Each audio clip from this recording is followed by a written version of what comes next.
Listen, I am going to tell you something that still makes my secondary heart skip beats, even though it happened 3 cycles ago. My name is Visk, and I am what you would call a risk assessment officer on Station Apex 7. Fancy title, right? What it actually means is that I get paid to watch beings walk into rooms and figure out which ones are going to cause problems. I have been doing this job for 16 years. 16 years of watching Cortax mercenaries, Vryn assassins, Telux warlords, and every other flavor of dangerous walk through those doors. I am good at my job. I am really good at my job. Until her. The day started normal. Well, normal for Apex 7, which is to say controlled chaos with a side of interstellar politics. We had the usual crowd filtering into the Diplomatic Corps training program. Big species, small species, species that breathed methane, species that photosynthesized, you name it. This program was supposed to teach the next generation of galactic representatives how to not start wars when someone accidentally insults someone else's egg-laying practices. Important stuff. I was sitting in my observation booth, 3 screens running facial recognition, body language analysis, and threat assessment algorithms. My coffee, if you can call the Telux stimulant sludge coffee, was getting cold. Standard morning. Then the humans walked in. Now, let me stop right there. Humans. You have heard of them, right? Everyone has by now. The species that showed up 30 years ago said hello by accidentally winning a war they did not know they were fighting, and then proceeded to confuse every single established empire by being simultaneously absolutely terrifying and weirdly friendly. They brought their dogs. Their dogs. To a galactic council meeting. And somehow made it work. But I am getting off track. Focus, Visk. 6 humans entered the training hall that morning. 5 of them were exactly what you would expect. Tall, loud, taking up space like they owned it. They had that thing humans do, that swagger, that absolute confidence that they belong wherever they decide to stand. The males were big, shoulders like they were built to ram through walls. The females were not much smaller. All of them moved like violence was an option they had considered and dismissed, but could reconsider at any moment. They clustered together near the front rows, laughing about something, slapping each other on the shoulders the way humans do when they are being friendly, which looks exactly like the way they do it when they are about to start a fight. Confusing species. Wonderful, but confusing. My algorithms lit up like festival lights. Threat level orange across the board. Standard for humans, honestly. They are a species that hunted their food by literally running it to death. Persistence predators. Do you know how terrifying that is? Being chased by something that will not stop, ever, until you collapse from exhaustion. And then they turn that ability into long-distance running, for fun. They do it for recreation. But here is the thing. Here is the thing that still makes my scales itch. The 6th human, she was different. She walked in maybe 10 seconds after the others. Smaller, quieter. She wore the same standard issue training uniform they all did, gray and boring, designed to be neutral. Her hair was pulled back, dark and simple. She carried 1 bag, not the 3 or 4 the others hauled. And she walked to the back row, sat down in the corner seat, and went completely still. Not still like sleeping. Not still like meditating. Still like a predator in tall grass. Still like a gun with the safety off. My algorithms did not even flag her. Fringe threat level, same as her compatriots, nothing special. But every single predator species in that room turned to look at her. Not obviously. Not all at once. But I watched it happen. Kor, the Vryn military advisor, sitting 3 rows up, his head swiveled maybe 2 degrees. Just enough. His nostril slits flared. He was scenting the air. Thune, one of the Cortax combat instructors, her pupils dilated. She leaned back slightly, fractionally creating distance without seeming to move. Even Rix, and this is what really got me, even Rix, the Dralix philosopher, who had not been in combat for 40 years and mostly ate plants, even he shifted his bulk to keep her in peripheral vision. Every single predator. and she just sat there, hands folded on her desk, face calm, looking at nothing in particular. I pulled up her file. Maya Trent, age 24 in human years, whatever that means. Born on Earth, Colony World, New Manitoba. And no military service, which was unusual for humans entering diplomatic training. Educational background in, and I am reading this correctly, anthropology and behavioral psychology. Her entrance scores were good, but not exceptional. She had a note in her file from the initial physical assessment that said, quote, adequate physical fitness for program requirements, end quote. Adequate. Right. I flagged her file and sent a query to Jella, my supervisor. Subject Trent, human, back row. Predator response unusual. Recommend observation. Jella messaged back within seconds. You feeling okay, Visk? Algorithms show standard human parameters. Trust me on this one. Fine. Tag her for secondary monitoring. But if this is another one of your hunches, I am making you clean the methane tanks. Fair enough. My hunches had a 70-30 success rate. Which sounds bad until you realize that 30% of the time I was wrong. Nothing happened anyway. But 70% of the time I was right. People did not die. Good trade. The orientation began. Commander Prex, a Telux with more medals than sense, started his speech about duty, honor, excellence, all the usual nonsense. I was watching Maya Trent. She did not move, did not take notes, did not look around. Just sat there, breathing slowly, hands still folded. One of the other humans, big male with red hair and a face full of freckles, he turned around and said something to her. I adjusted my audio sensors. Hey Maya, you okay back there? We saved you a seat up front. She smiled. Small smile, polite. I am good here, Derek. Thanks, though. You sure? You are missing all the fun. I can hear fine. Suit yourself. He turned back around, already distracted by whatever his neighbor was saying. That smile vanished the instant he turned away. Just gone. Like it had never existed. Her face went back to neutral. Not blank. Neutral. There is a difference. Blank means nothing is happening. Neutral means everything is happening but you cannot see it. An hour into orientation, they broke into smaller groups for initial assessments. Physical evaluation, psychological screening, skills testing, a standard procedure. The humans naturally grouped together, still laughing, still loud. Maya stood up, stretched. Normal movement, nothing unusual. She picked up her bag and walked toward the testing wing. I switched to mobile monitoring, following her on the camera feeds. She walked past a group of Korthaks. 3 of them, all males, all combat trained. The one on the end, he stepped back. Just one step. Created space. His partner grabbed his arm, confused, asking something in their clicking language. The one who stepped back did not seem to know why he did it. She turned a corner. Rin Cadet coming the other way, not paying attention, looking at his datapad. He glanced up, saw her, and flattened himself against the wall to let her pass. She nodded politely. He kept walking. He stayed flattened until she was completely out of sight. What in the 7 hells was I watching? I pulled up her physical assessment results as they came in. They tested everyone on standard metrics. Strength, speed, endurance, reaction time. The results were, and I checked this 3 times, perfectly average for a human female. Right in the middle of the curve. Not weak, not strong, just average. But here is what the numbers did not show.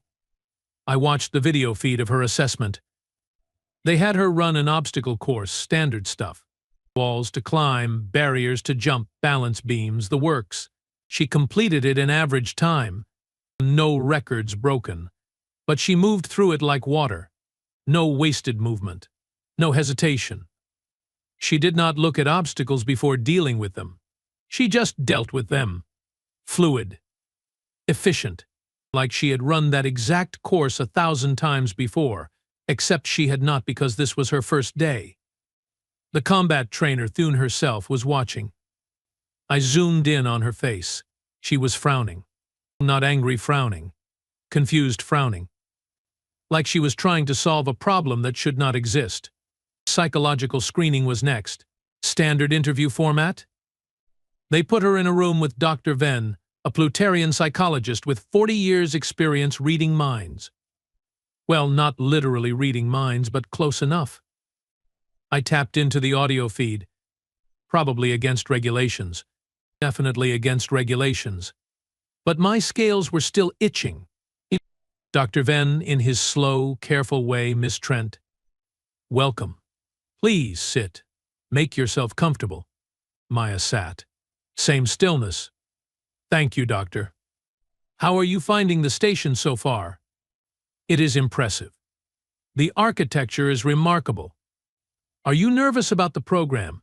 Moderately, but that seems appropriate given the circumstances. Tell me about your background. Why diplomacy? She paused. 2 seconds. Exactly 2 seconds. I believe communication prevents conflict. I am interested in preventing conflict. Noble goal. What makes you think you will be good at this? Another pause. Same length. I understand behavior. People are predictable when you pay attention. Are they? Dr. Venn leaned forward slightly. He was interested now. I could tell. What am I thinking right now, Miss Trent? She smiled. Different smile than before. This one reached her eyes. You are thinking that I am too calm, that my effect is flat. You are wondering if I have some form of emotional regulation disorder, or if I am simply controlling my responses. You are trying to decide if I am hiding something, or if this is just who I am. Silence. Dr. Venn sat back. That is quite perceptive, you asked. Indeed I did. Tell me, Miss Trent. Are you hiding something? Everyone hides something, Doctor. The question is whether what I am hiding is relevant to my ability to perform in this program. And is it? No. He asked her 12 more questions. Standard psychological screening stuff. She answered all of them calmly, precisely, giving exactly enough information to be compliant, but never more than necessary. Her heart rate, which they were monitoring, stayed perfectly steady. No spikes, no variation, just steady. That is not normal. You know what keeps a perfectly steady heart rate during a psychological evaluation? Someone who has done it before. Many times before. Or someone who has such complete control over their physiological responses that they can regulate it consciously. Neither option was in her file. I sent another message to Jella. Something is wrong with subject Trent. Wrong how? I do not know yet. But watch her. Visk, her scores are average. Her interviews are normal. But you are seeing ghosts. Then why did every predator in the room track her? No response for a full minute. Then, keep watching. Document everything. I will review at end of shift. The day continued. Group exercises began. They split the cadets into mixed species teams, standard protocol for diplomacy training. You cannot build interspecies cooperation if everyone sticks to their own kind. Maya got assigned to Team 7. 2 Korthaks, 1 Vrian, 1 Telux, 1 Plutarian, and 3 humans including her. The exercise was simple. Negotiate a resource distribution agreement where everyone's needs were met. Sounds easy. It is not. Species have different requirements, different values, different communication styles. Most teams took hours and still failed. I watched Team 7 gather in their assigned room. The Korthaks immediately tried to dominate standard behavior for them. The Vrin countered with logic. The Telux wanted procedural order. The humans, typical humans, wanted to just talk it out. Maya sat at the edge of the group, said nothing, just watched. The argument got heated, not violent, but loud. The Korthaks was clicking aggressively. The Vrin was hissing. One of the human males, Derek again, was trying to mediate but mostly just making it worse because he kept interrupting everyone. Then Maya spoke. Stop, 1 word. Quiet, not loud, not aggressive. Just stop. Everyone stopped. She looked around the table, made eye contact with each of them. This is inefficient. We are arguing about positions instead of interests. Core, you need high-protein rations. Rix, you need specific mineral content. Thex, you require regular scheduled distribution. We can meet all of these needs if we structure the agreement correctly. Derek, stop talking for 60 seconds. Everyone else, I am going to propose a framework. If it does not work, we modify it. Agreed? Agreed? They all, and I watched this happen, they all nodded. She outlined a distribution system in maybe 3 minutes. Calm, methodical, addressing each species' actual needs instead of their stated demands. It was, honestly, brilliant. Not because it was complex, because it was simple. She cut through all the noise and found the actual problem, then solved it. Team 7 finished their negotiation in 15 minutes. 15. The next fastest team took 2 hours. Boone, who was observing the exercises, pulled Maya aside afterward. I enhanced audio again. That was well done, cadet. Thank you, instructor. You have negotiation training? Some. Informal. Family business? Something like that. What do your parents do? Maya smiled. That other smile again. The one that reached her eyes but somehow made her look more dangerous, not less. They taught me to pay attention. Thune did not push. I saw her make a note on her datapad. End of day 1. The cadets were dismissed. Everyone filed out, tired, excited, nervous. The humans clustered together again, making plans for dinner. Derek called back to Maya. You coming? In a minute. I want to review the schedule for tomorrow. Always prepared. All right, we will save you a seat. They left. The hall emptied. Maya sat there for another 5 minutes, completely still, looking at nothing. Then she stood, walked out, alone. I tracked her on cameras. She went to her assigned quarters, small room in the human wing. Went inside. Lights on. I could not see inside, obviously, privacy protocols. But I could monitor hall cameras. 20 minutes later, she came back out, changed clothes, exercise gear. She walked to the station gym, public facility, open to everyone. At 2300 hours station time, the gym was mostly empty. 2 Telux lifting weights, 1 Plutarian on a running track. Maya went to the combat training section. Empty at this hour. She started drilling. And I do mean drilling, not exercise, drilling. Precision strikes against the practiced dummy. Footwork patterns, defensive movements. I am not a combat expert, but I know enough to recognize training when I see it. She worked for 90 minutes. Never stopped. Never slowed. Just constant movement. When she finished, she was barely breathing hard. She went back to her quarters. Lights off at 0100 hours. I compiled my report for Jella. Subject Trent displays anomalous behavioral patterns. Predator species show avoidance response despite subject presenting no obvious threat indicators. Subject demonstrates advanced negotiation skills not reflected in educational background. Subject shows evidence of extensive combat training not documented in file. Recommend continued observation and background investigation. Jella responded at 0600 the next morning. Investigation approved. I pulled some strings. Her background check was surface level only because she had no military service. Requesting deep scan. Results in 48 hours. Meanwhile, yes, keep watching her. Day 2 started the same. Orientation, lectures, more group exercises. Maya, back row, silent, still. But now other people were noticing. I was not the only one watching anymore. I saw Kor, the Vryn advisor, talking quietly with Thune, both of them glancing at Maya, not obviously, just keeping track. I saw the Korthax from her team making excuses to not stand near her.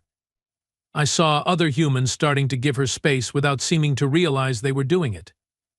And Maya? She acted like nothing was happening. Polite, helpful when asked, quiet when not. Perfect cadet behavior, except for the stillness. That predator stillness. Day 3. Advanced scenario training. They put the cadets in a simulation. First contact scenario. Unknown species. Unknown intentions.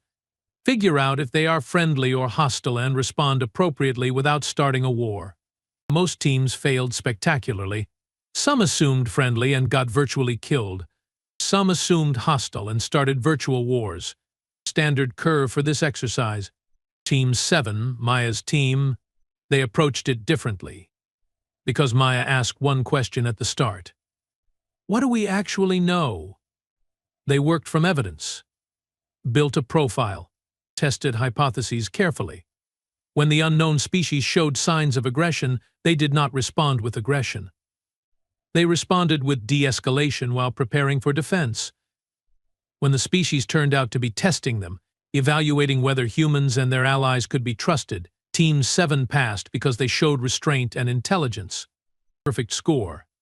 First time in 5 years any team got perfect score on that scenario. Commander Prex himself came to observe. Impressive work, Team 7. Who led this approach?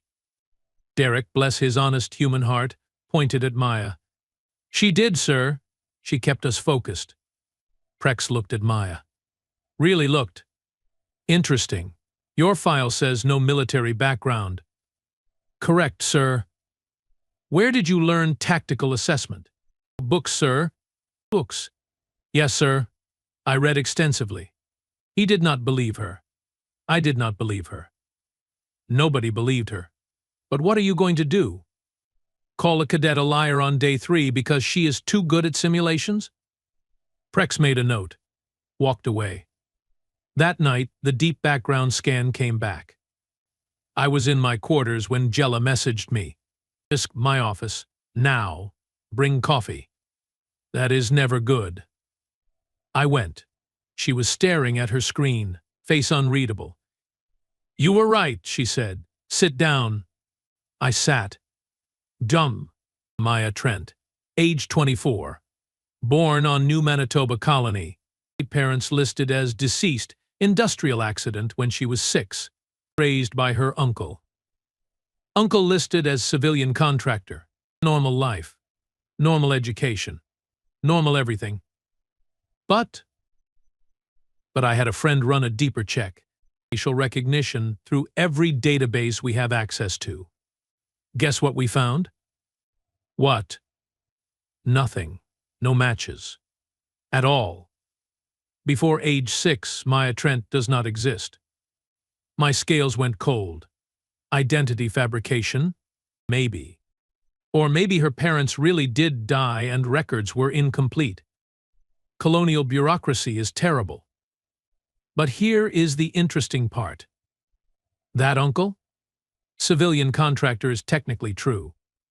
He contracted with the Human Colonial Marines, Special Operations Division, Psychological Warfare Section. Oh. Oh no. It gets better, Jella continued. I pulled his file. He is retired now. But during his service he specialized in interrogation resistance training and counterintelligence. He taught Marines how to withstand torture and detect enemy agents. And he raised her, I said quietly, for 18 years. From age 6 to 24. That explains the control. The stillness. The way she reads people. It might explain more than that. Jella pulled up another file. Her entrance application. She applied through the standard civilian track. But guess what her stated career goal is? Diplomacy? Conflict resolution in high-risk scenarios. Specifically, she wants to work in first contact situations with potentially hostile species. We looked at each other. She is not here to learn, I said. She already knows. She is here for credentials. For cover. You think she is intelligence? Jella shrugged. I think we have a 24-year-old human woman who was raised by a psychological warfare specialist who moves like a ghost, who makes predators nervous without doing anything obvious, who is better at negotiation and tactical assessment than people twice her age with actual military training. What do you think? I think we should be very, very careful. Agreed. Keep watching. Document everything. Me and Visk. Do not, under any circumstances, let her know we are investigating. Because if she is what I think she is, and we spook her, we will never see her coming. I went back to my observation post, pulled up the camera feeds, found Maya. She was in the gym again. Late night. Alone again. But this time she was not drilling. She was dancing. Slow. Graceful. Beautiful. Completely at odds with the combat training I had seen before. She moved like water, like wind, like something that could not be caught or contained. And then, right in the middle of a spin, she stopped, turned, looked directly at the camera, smiled.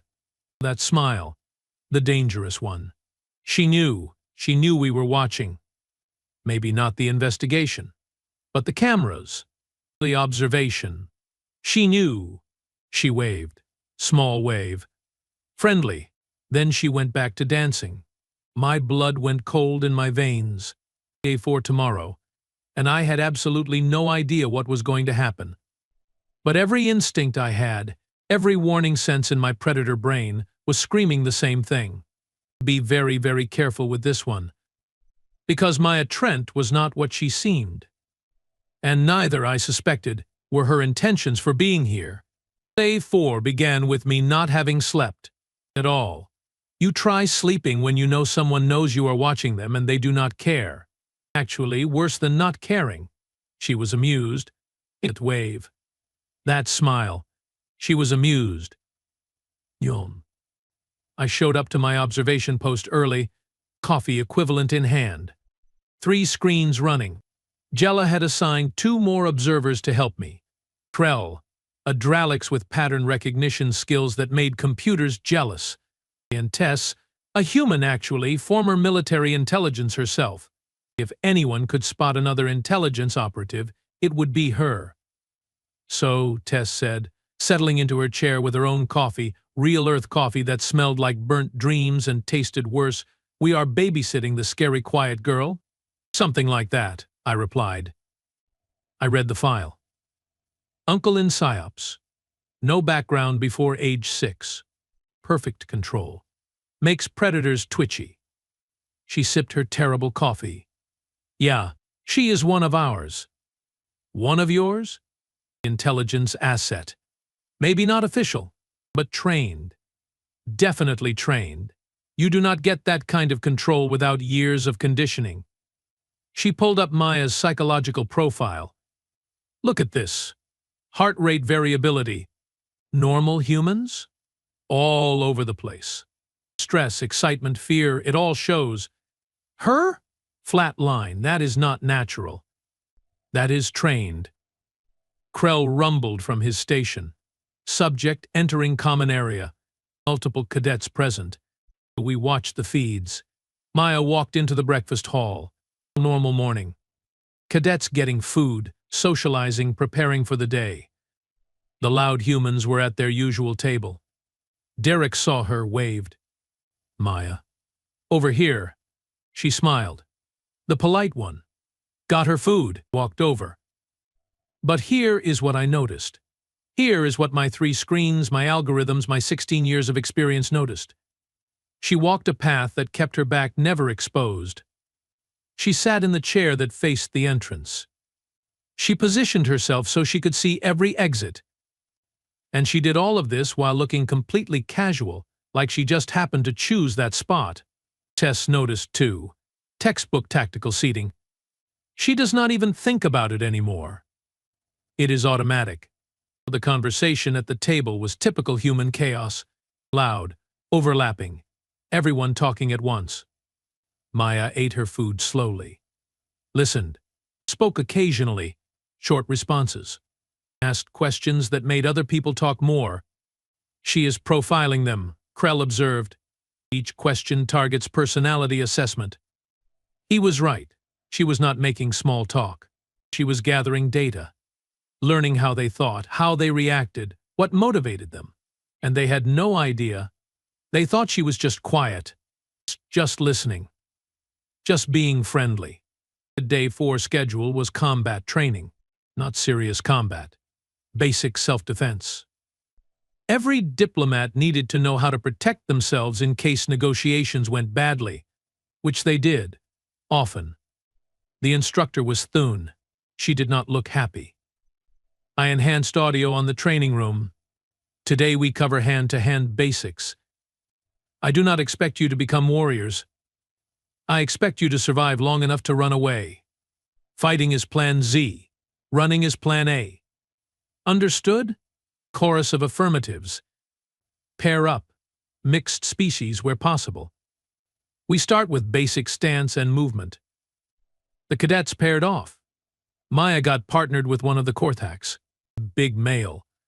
Probably outweighed her by 80 kilos. He looked uncomfortable. Not scared. Just uncomfortable. Thune walked them through basic defensive postures. How to protect vital areas. How to create distance. How to break holds. Standard stuff. Now we practice. Attacker move slowly. Defender execute the technique. Slow, controlled. This is learning, not fighting. The room filled with awkward movement. It's fumbling through techniques. Some getting it. Most not. I watched Maya. Her Korthak's partner reached for her, slow practice grab. She moved. Smooth. Effortless. Textbook perfect technique. She redirected his momentum, created space, returned to neutral. Thune noticed. Walked over. Again, she instructed. They did it again. Same result. Perfect execution. Faster, Thune said. The Korthak sped up. Half speed. Then 3/4. Then full speed. Maya adapted. Every time. Perfect technique. Every single time. Thune called for a stop. Looked at Maya. You have training. Some. My uncle taught me basics. Basics. Thune's tone was flat. Disbelieving. Show me an advanced technique.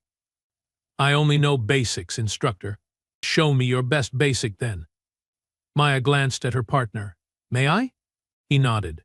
Looked nervous. She moved. One technique. Simple wrist lock to throw. But the way she executed it. Smooth.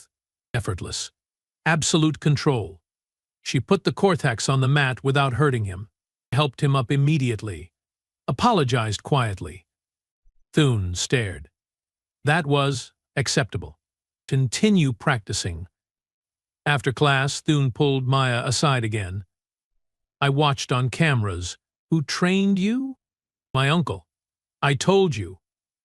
Your uncle taught you better technique than I have seen from cadets with actual military backgrounds. Who is your uncle? He is retired. He valued self-defense skills. What did he do before retirement? Consulting work. What kind of consulting? Maya smiled. The dangerous smile.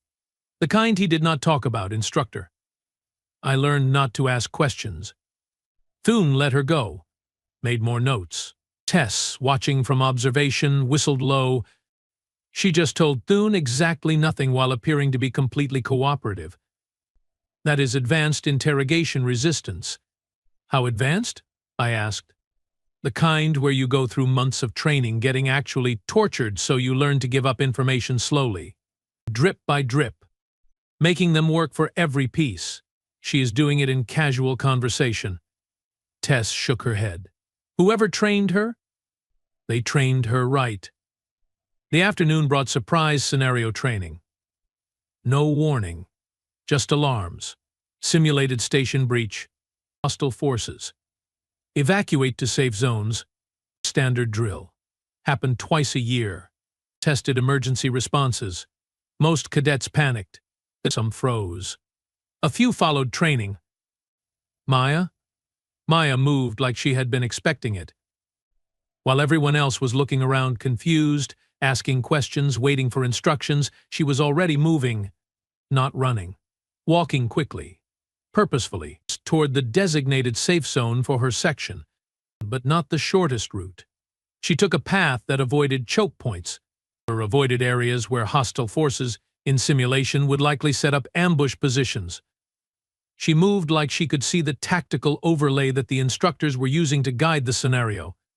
She reached the safe zone first, held the door for others, did a visual count of her section as they arrived, noticed when one person was missing, reported it immediately to the instructor.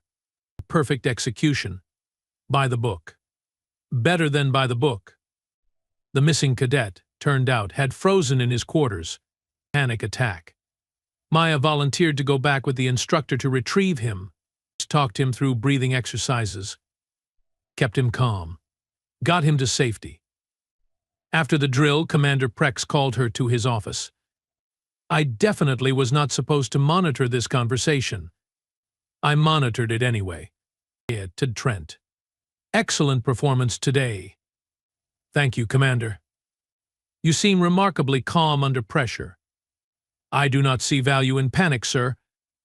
No, I suppose you would not. He paused. I could see him on camera studying her. Your file is interesting. Sir? It says very little, which is, in itself, saying something. I am not sure I understand, sir. I think you understand perfectly. But I am not here to interrogate you. I am here to make an offer. Her posture did not change. But I saw it. Tiny shift. Fractional increase in attention. Prex continued, we have a specialized program. Advanced diplomatic training. Very small class. Very specific skill set. We look for people who can operate in, shall we say, complex scenarios. First contact with unknowns. Hostile negotiations. Situations where standard diplomacy is insufficient. That sounds challenging, sir? It is. It is also dangerous. Real danger, not simulations. The mortality rate for graduates is higher than we would prefer. Why are you telling me this? Because you are the kind of person we need. Calm, controlled, capable, aware. You see things others miss. You adapt without hesitation. These are valuable traits. I am only 4 days into basic training, sir. And you have performed at a level consistent with graduates of advanced programs. I checked. Every instructor has flagged you as exceptional, even when you are clearly holding back. Silence. Knee. So here is my offer. You can continue basic training, graduate in 6 months. Get a nice, safe diplomatic posting somewhere boring. Or you can transfer to the advanced program. Start immediately. Face challenges that will either break you or forge you into something remarkable. Your choice. May I think about it, sir? You have 24 hours. Dismissed. Maya stood, saluted, left. Tess was grinning. They want to recruit her for the scary diplomat program. The ones they send into active war zones. And she was not surprised, Krell observed. No physiological response to the offer. Because she was expecting it, I said quietly. This is why she is here. Not for basic training. She wanted to get noticed. But why? Tess frowned. If she is already trained, if she is already capable, why go through the program at all? Good question. Really good question. That night I followed her on cameras again. She went to the gym. Same routine. Combat drills. Precise. Perfect. Then she stopped, turned to the camera, spoke directly to it. I know you are watching Visk. I know you have been watching since day one. I do not mind. You are good at your job. But you are asking the wrong questions. My blood froze. She knew my name. She knew it was me specifically watching. She continued, talking to the camera like we were having a conversation. You are asking who I am, what I am, why I am here. Those are fine questions. But the better question is, what am I trying to prevent? She sat down, cross-legged, comfortable.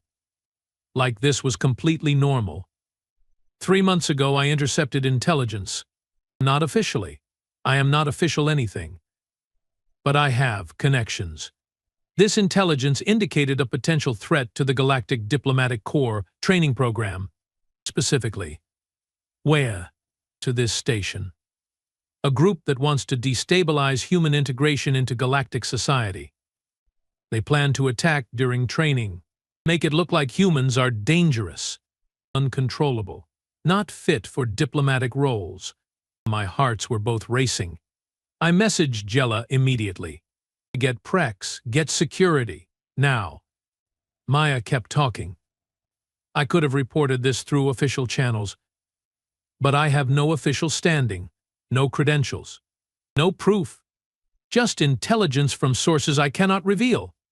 No one would believe me, so I did what I do best. I adapted. I got myself into the program. I positioned myself to be noticed, to be recruited for advanced training. Because that program, that is where they plan to strike. 2 days from now, during the first field exercise, Jella burst into observation. Prex right behind her. We pulled up the feed. Maya was still talking. I am telling you this now because you have been thorough. Visk. You dug into my background. You noticed anomalies. You are going to brief your superiors. This saves time. So here is what I need. I need access to the advanced program security protocols.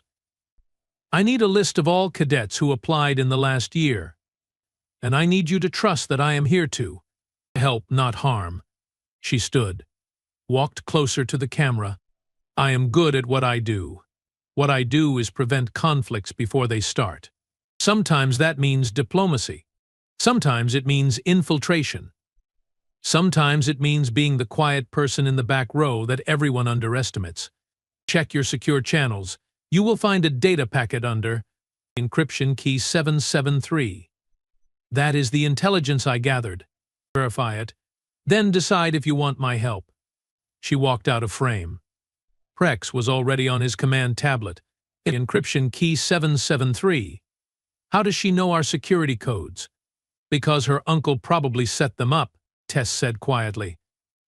If he was who I think he was, he helped design half our security infrastructure. The data packet was there. Encrypted, verified, authentic. We opened it. Detailed intelligence. Names, faces, plans. A cell of extremists. Mixed species. They wanted to sabotage human integration. Planned attack on advanced training field exercise. Explosives. Casualties. Media coverage. Political nightmare. The intelligence was good. Really good. Sources verified. Patterns confirmed. How long have you known about this? Prex demanded, looking at me. I did not, sir. I was investigating her. Not this? She played us, Jella said, but she was smiling. She got herself noticed. Got us to investigate.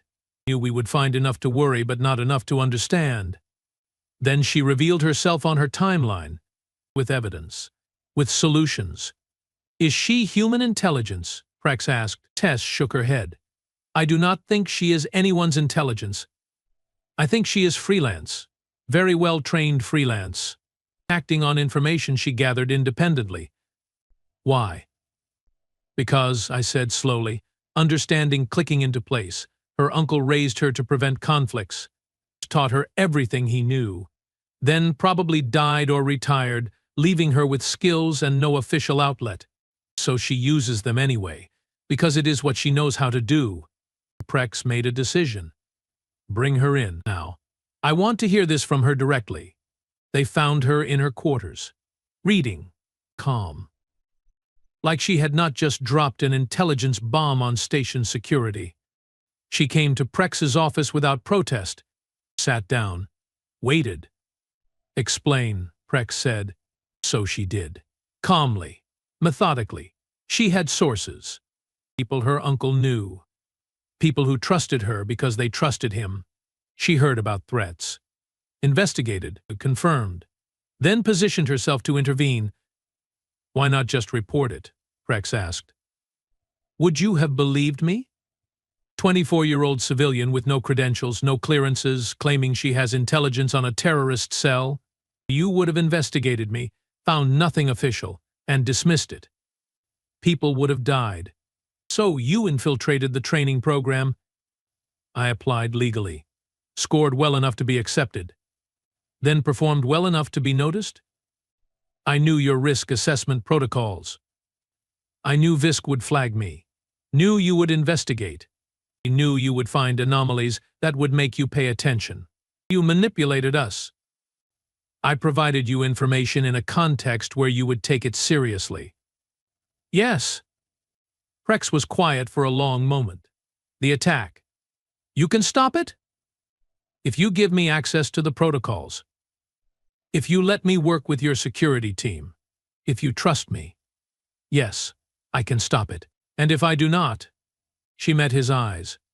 Then I stop it anyway. But more people probably die, including me. Your way is cleaner. He laughed. Actually laughed. You have steel nerves, girl? I learned from the best. Your uncle. Who was he really? Marcus Trent, human colonial marines, psychological operations. Retired. Died 2 years ago. Heart failure.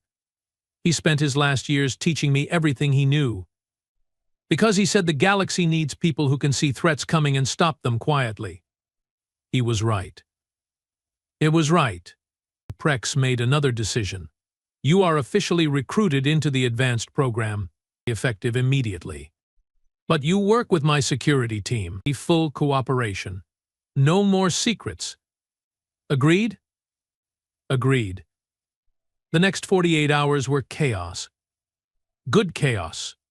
Coordinated chaos. Maya worked with station security, identified the threat actors. They had already infiltrated. 2 posing as maintenance workers, 1 as a cadet. Planted explosives in the field exercise site. Maya helped coordinate the counter-operation, and not leading, supporting, providing intelligence, tactical assessment, reading people. They caught the cell before the attack. No casualties, no explosives detonated. Clean operation. The cadet who was part of the cell, he broke during interrogation. He confirmed everything. Thanked them for stopping him before he killed anyone. Maya watched from observation. Same stillness. When it was over, she walked out, went to the gym, drilled for 2 hours, came back, slept.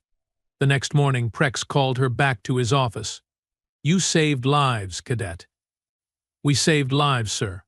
I just provided information. Do not be modest. It does not suit you. He smiled. I spoke with your instructors, reviewed your performance, consulted with people who knew your uncle. Here is what I concluded. You are exactly what the advanced program needs. Someone who thinks 3 steps ahead. Someone who sees patterns. Someone who prevents conflicts instead of escalating them. Thank you, sir. But you are also a massive pain in my rear because you operate outside normal chains of command and you make your own rules. I follow rules when they make sense, sir, which is exactly the problem. You decide what makes sense. He sighed. Fortunately, the advanced program is designed for people like you, people who need flexibility. So here is what happens next. You complete advanced training, top of your class. I expect. Then you get assignments, difficult assignments. First contacts, hostile negotiations, pre-conflict intervention. The things no one else can or will do. I am ready, sir. I know you are. You have been ready for years.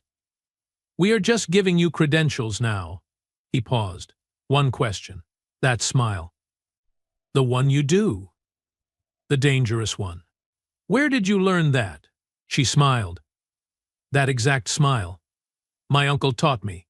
He said the most important skill in negotiation is making people uncertain whether you are their best friend or their worst nightmare. Keep them guessing. Keep them off balance. Stay in control. He taught you well. He taught me everything. 6 months later, I got a message from Maya. She was on assignment. First contact mission, unknown species. High-tension scenario. She just wanted to say thank you for noticing her, for taking her seriously, and for helping her do what she was meant to do. I messaged back, "You are welcome. Try not to start any wars." Her response, "I am here to prevent wars. But if I have to start one to prevent a bigger one, I will." Calculated risks. My uncle's favorite phrase. That is Maya Trent. Human. 24 years old. Trained by a psychological warfare specialist, capable of infiltrating secure facilities, reading people like books, preventing conflicts before they escalate, making predators nervous without apparent effort. She sits in back rows, silent, still, watching, and every predator tracks her first. Because deep down, in instincts older than civilization, they know what she is. She is the thing that hunts hunters, the predator that preys on predators, the human who turned conflict prevention into an art form. She is exactly what the galaxy needs, and absolutely terrifying, but she is on our side, probably most of the time. I hope.